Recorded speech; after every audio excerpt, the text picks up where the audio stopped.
But now our investigation into Mark Wisner is leading us to his hometown. Fox 4's John Holt is here to explain what we've learned now. John? To his hometown of Horton and to signs that his alleged abuse of veterans at the Leavenworth VA Medical Center didn't just start there. It may date back to the 90s and involve even younger victims.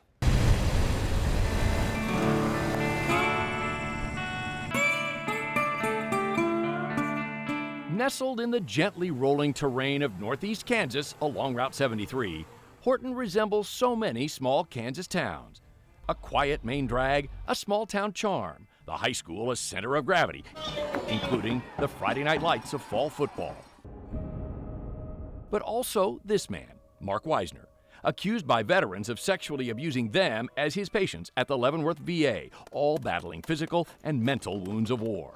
We went through so much nonsense overseas, you know what I mean? The day in, day out of just nonsense. To come back to this.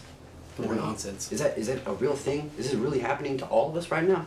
What these veterans say was happening is spelled out in nearly a dozen federal lawsuits, alleging Wisner, a retired Army major, abused them in physical exams, and spelled out in felony sex abuse criminal charges. After seeing our stories, this man says it happened back in small-town Horton, too, as early as the late 90s, the small town Mark Wisner calls home. I want people to know that Wisner has been doing this a lot longer than a couple years at the VA. Now in his 30s, he lettered in football and basketball and remembers Wisner for the preseason physicals and twice-weekly school visits to tend to athlete injuries. I go in there and be like, hey, look, my knee's still bothering me. Can you take a look at it? He'd be like, okay, drop your pants. Let's check there first. Let's make sure everything's okay down there. Did you find that odd? But I did.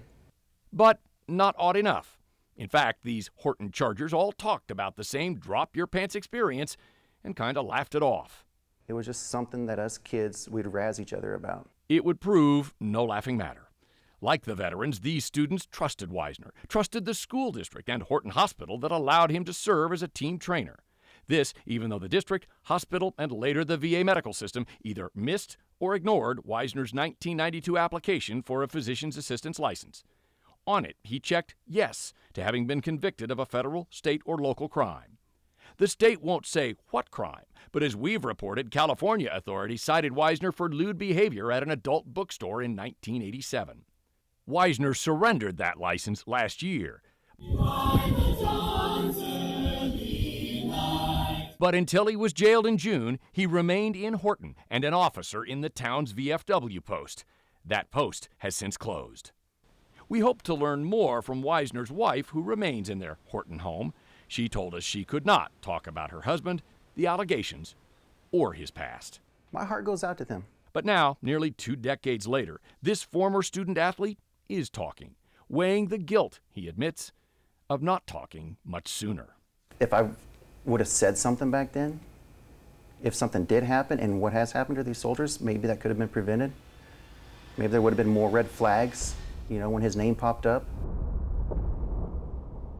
The high school football coach during part of Wisner's tenure as team trainer in Horton tells us he's surprised. Ken Shippey, who coached in 1996 and 97, says he was not aware of these allegations. Indeed, no police reports were ever filed.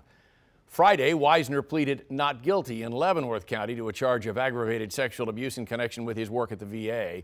He remains in jail, where he declined our request for an interview.